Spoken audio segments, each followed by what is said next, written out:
Today, I'd like to welcome Witold Henisch, and he's a management professor here at Wharton, and also Cinziana Dorobantu, who is from New York University, and she's also a management professor, and they're here to talk about their new research. Thank you for dropping in to chat with us. Much appreciated. And the research is about corporations who are interested in limiting reputational damage when they come under attack by a protest group or shareholder group. I'll let you explain exactly which groups companies need to be worried about. But what they can do to limit the reputational damage, and one of the things is to work on your reputation before you come under attack, because that encourages friends and family, shall we say, friendly shareholder groups and community groups to come in and support you and come to a company's defense. So let's start, I think, Cinziana, with an example of a company that may have done it right or done it wrong, so viewers can get an idea of exactly what we're talking about. So, Steve, thank you very much for having us here. We're always very happy to talk about research and this particular piece of research. This actually, so I think you've summarized it really nicely. But I do want to point out that we're asking a fairly straightforward question: what happens to companies when they're faced with a situation where a critical event, and it can be a court decision, it can be a negative news report, sort of from an environmental organization. What happens to the company in such moments? How do their shareholders respond, and how do their stakeholders respond after these events? You see this in the news all the time. You see it with Uber, and I would probably use Uber as a sort of as an example of a company that's trying to expand internationally very, very quickly, and because of the pace of its international expansion, it doesn't have the time and the resources to engage with every community that it affects and with every government and every regulator in every country. So every single time there is a news story about Uber, it's usually sort of surrounded by a lot of negative reactions from other stakeholders who have something negative to say about Uber, as well as stakeholder reactions from stakeholders who have something positive to say, from consumers who are very happy with the new product and so on. Companies that do this well, you don't see in the news as much, but there are companies, of course, that do this well. Airbnb in the shared economy space is a good example. IKEA, when in the 90s it faced a number of allegations of child labor being used in its by one of its suppliers in India, it responded. It took its time to work with NGOs and with UNICEF to understand the problem, and then put in place sort of long-term solutions to make sure that the children, who are the stakeholders that they cared about, whatever they do, that is in the best interest of the children. So just wanted to ask, so I believe we're talking about a situation where a company actually is doing things to make it right, as opposed to just taking a public relations approach where they're just saying the right things. Yeah, it's very much about, that's what it takes to build up the relationship with stakeholders. It's not enough just to put out a glossy press release, to have a pretty sustainability report. You have to really engage the stakeholders. In fact, some other research we were talking about today really gets into the nuts and bolts of how you build up that relationship. But it's a lot more than a press release. It's a lot more than a check. It's some deep, long-held interactions. So maybe a short summary of what the research looked for and what it found would be interesting to hear now. Well, I'll give you the nutshell version, which is it's worth investing in relationships, because once you have a strong positive relationship, once you have a friend from a stakeholder, that friend is going to stick up for you. So when you're attacked, when you're facing a down day, when someone's coming after you, you're not going to be first in front of the microphone.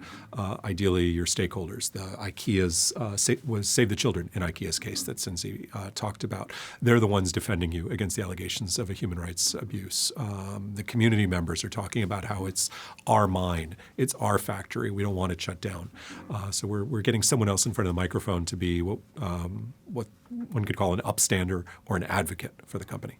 So is the lesson that you want to do this spade work ahead of time? I mean, I get that that's the lesson, but do you talk about how to do that spade work, or you're just saying you need to do the spade work, figure out how to do it?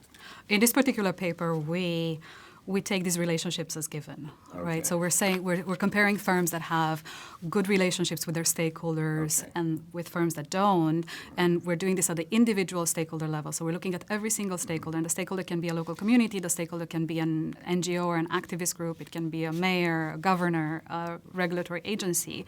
So we're looking where we found a way to measure their perceptions of the company using newspaper reports. So we essentially coded 22,000 articles about 26 mines around the world, in 20 countries around the world. And for each of these mines, we have a very, very detailed timeline of which stakeholders spoke about the firm or took action against the mining firm and what exactly they did. Is it an act of cooperation or is it an act of conflict? And using this timeline, we show that stakeholders that with whom the firm has built good relationships in the past these are the stakeholders that when something bad happens, when a negative court decision comes about, they're gonna stand up and speak to defend the firm because they see this as a good firm. Whereas the stakeholders with whom the firm has a really bad relationship are going to use this as an opportunity to reiterate their opposition.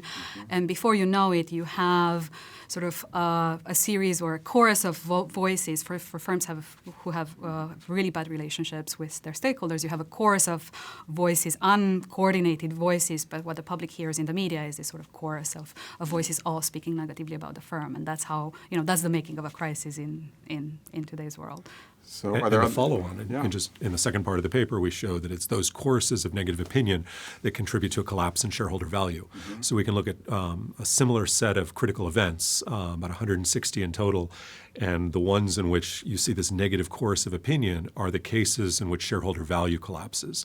The cases where you have the upstanders, where you have the stakeholders speaking on your behalf, the same degree of negative opinion at the onset doesn't translate into a collapse in shareholder value.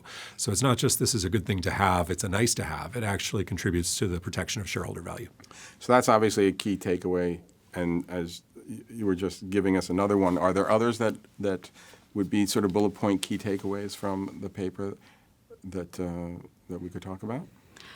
So to me, it's really sort of the benefits of stakeholder engagement and doing this in a strategic and systematic way, sort of the same process that the firm would apply to managing its relationships with suppliers and employees and customers needs to be applied to managing a much broader set of stakeholders, including the local communities, the activists and NGOs, and the government, sort of governments at different level. So that's one big takeaway, because if you manage to put in place these good stakeholder relationships, you prevent the crisis. And the best way of managing the crisis is to not have one at all. Right.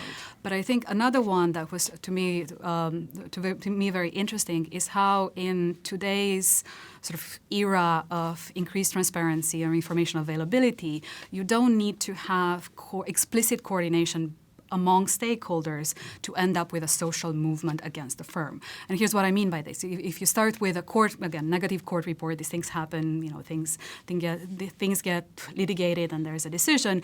If there's a negative decision against the firm, then you might actually have a protest in the local community. You might have the mayor or a government speak out against the firm.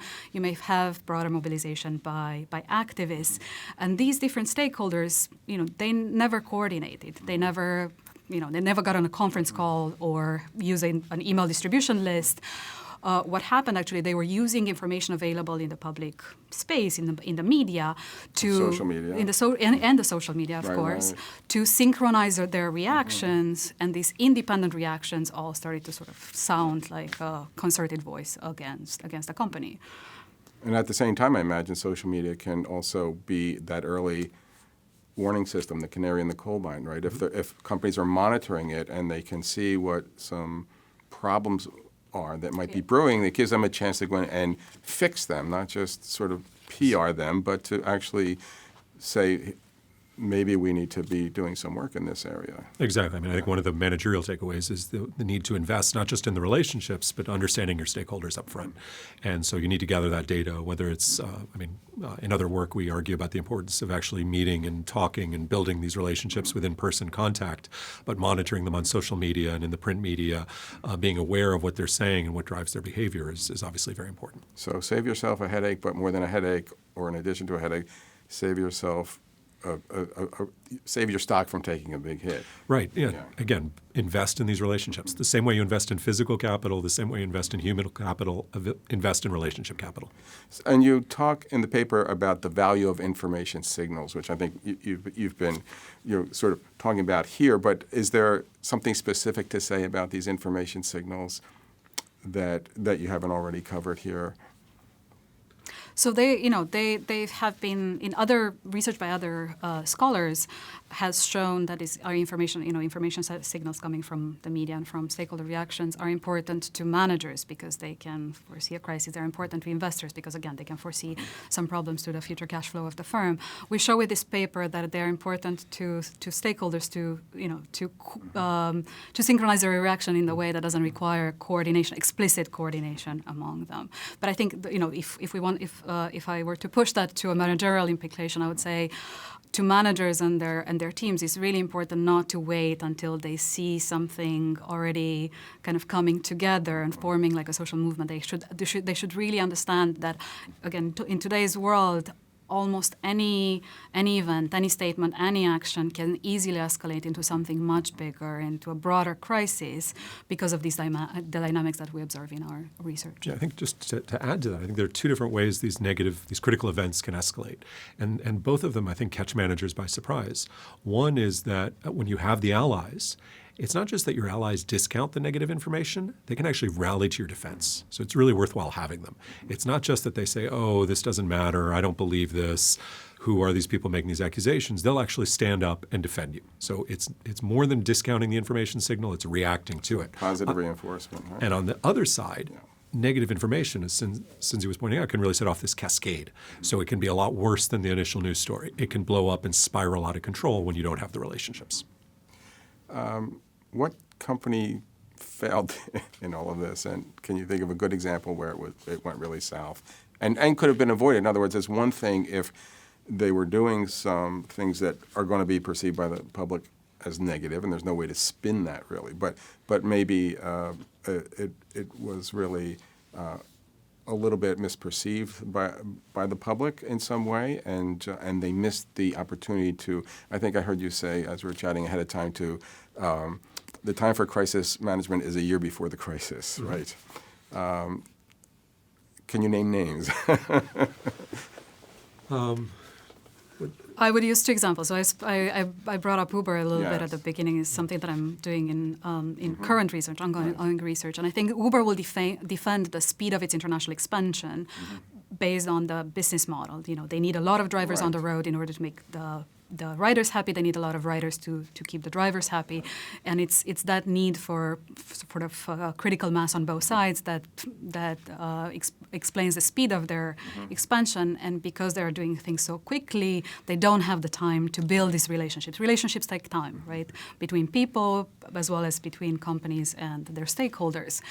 And so this is Uber is an example of a company that's been banned in a number of, in hundreds of cities around the world because they didn't put themselves in a situation to be defended by those who have a lot to gain, including the drivers who joined Uber. So by those who have a lot to, and the riders who are happy to use Uber. And as a result, their potential market capitalization, I think, has really plummeted. I mean, this has had a real impact. If you look at what the estimates were, Uber was going to be worth more than all the automobile companies. It was going to be worth more than all the airlines. That was based on Uber being successful in China and India and Germany and France and England, and it's not happening. And so they can no longer justify that market cap.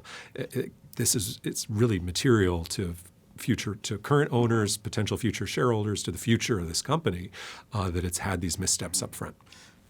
Would they have been able to?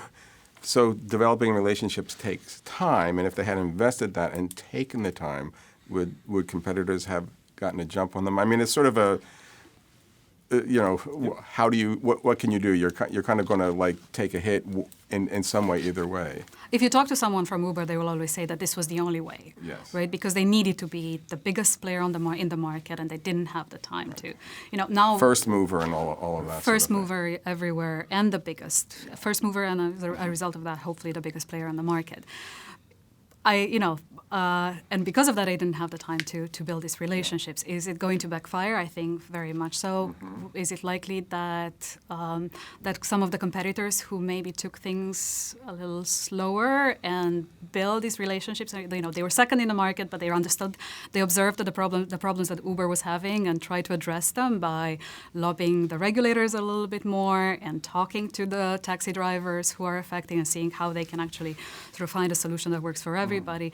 I don't know. It's too soon to tell, right? Yes. With Uber, it's really too soon to tell. But really interesting. I think moving out of the new economy, let's talk about energy companies, right? This boom in the fracking industry that Cindy is also studying in some ongoing research. These are companies that made the play to go quickly to expand gas supplies here in Pennsylvania and elsewhere around the world. And there are all these estimates that this was going to revolutionize the industry. But you drive through these towns and you see these protests. You see, no fracking here, stop fracking, don't build this pipeline. You see concerns and you see reservations. Well, who went slow? It was some of the alternative energy suppliers, whether it's wind, solar, and others, who were moving more incrementally, building relationships with government officials, building up support for wind farms, for solar arrays. And I think you're starting to see the future of the energy industry change a little bit in terms of what role is fracking going to play versus alternative energy. One of them was definitely move fast, let's own this. But now it's worked in a few states in the United States. It hasn't worked elsewhere. It's not working in too many other countries of the world. And alternative energy continues to kind of be the tortoise that's moving steadily ahead. And we'll see which way it plays out over the next 5 or 10 years. That's really interesting. I just wonder if there were some, legitimate concerns about that industry that I think maybe when ignored. Would you agree with that? And environmental considerations that they either didn't address or didn't know how to address. Well, I think they could have addressed them through, let's talk to the governments about what a reasonable standard is for water disposal and what has to happen to the water that gets pumped out of the ground. What are the standards for it to be disposed in the cities? What are the standards of treatment that are going to be required? And they chose to take a little bit more of a cowboy mentality. And, that's the city's problem. It's not our problem. We're following the law. We're not giving up any information on what's in the water. And that raised people's concerns and skepticism. It would have taken more time to decide what a reasonable water treatment standard would be, to build up state level and national level regulation. It would have created more transparency, more oversight. I think the industry would be a lot healthier today. Interesting. That's a very interesting example. What misperceptions did the study dispel? I think one of the biggest ones, at least something that I see a lot in the industry, is people think that building these relationships with the local community or with NGOs, they're just symbolic actions, right, with very limited effects on the company's operations or on the stock price. And I think we're really providing evidence for the fact that it's really the other way around, that these things are incredibly valuable, both in terms of allowing the operations to go ahead on schedule and on budget, and as a result of that also very incredibly valuable in the industry by looking for the stock price for the company itself, for shareholders. It reminds me of something you said where, in the environmental area, again, maybe an example is what the term greenwashing, right? Mm-hmm. So you have a company that they're really not taking care of the environment the way maybe they should, or the way that the community and a lot of other folks think they should. But they'll do, they'll have a sustainability officer and they'll plant a few trees and they'll do a couple of symbolic things. But you're saying that's not going to cut it. Yeah, I think it's really important. We're not measuring something that's in the annual report, whether they have a sustainability report, whether they meet some reporting standard. Right. We think what's important is what stakeholders think about the firm, and we're measuring that. Mm-hmm. And so the key is not, do you have a report, do you meet a standard, do you get 5 stars? Mm-hmm. It's, are there people willing to stand in front of the microphone for you when you're criticized? Do you have that network of relationships with community leaders, NGOs, government officials? That's what matters. That's what we're trying to draw attention to. It's not greenwash. It's substantive, real relationships. Do the right thing, in a way. Do the right thing for the right people. Yeah. And to build off that, so this is in the mining industry around the world, yeah. and there's a lot of examples, particularly in parts of Africa, where mining firms, which are in the business of building things have built a lot of schools and a lot of health clinics. They tend to be empty because they don't think, sufficiently far to staff them as well. And these become targets of community protest. They, in a few occasions, they've actually been bombed. The schools that you see in a CSR report has been bombed a few years later because the community really rejected that particular initiative because it was put in place without their input. Nobody asked them whether they wanted a school, whether this was a priority for the community. Nobody asked whether the health clinic would make the biggest difference. They were never consulted. And this is, one way of having a relationship is to actually have a meaningful conversation, listen to each other, try to address each other's concerns. And very few companies do that in a very serious way. And what makes your research different from other research in this area? There have been a lot of assertions that building relationships with stakeholders, being a responsible company, can pay in a time of crisis. People have talked about the insurance value of reputation. This is the first research that we've seen that really gets down and shows that that's true, that the reason there's a payoff when you're under attack, the reason your share price doesn't collapse is because individual stakeholders rally to your defense. We actually show that in our media reports, that someone who is sort of neutral or slightly positive towards the mine, the day after it's attacked by the minister or the day after it's attacked by Greenpeace, those neutral or slightly positive stakeholders actually like the mine more in terms of what they say to the press. And the reason is they themselves feel threatened. And when you feel threatened, you respond, you defend. It's not just that the people discount the bad news. They're actually rallying in favor of the mine. And I think showing that effect at the level of the individual stakeholder is really novel, and it really buttresses this idea that there is an insurance value. We're getting under the hood and seeing why it happens and how important those individual relationships are. So I noticed in your paper that you talked about the many other things that you could be looking at next.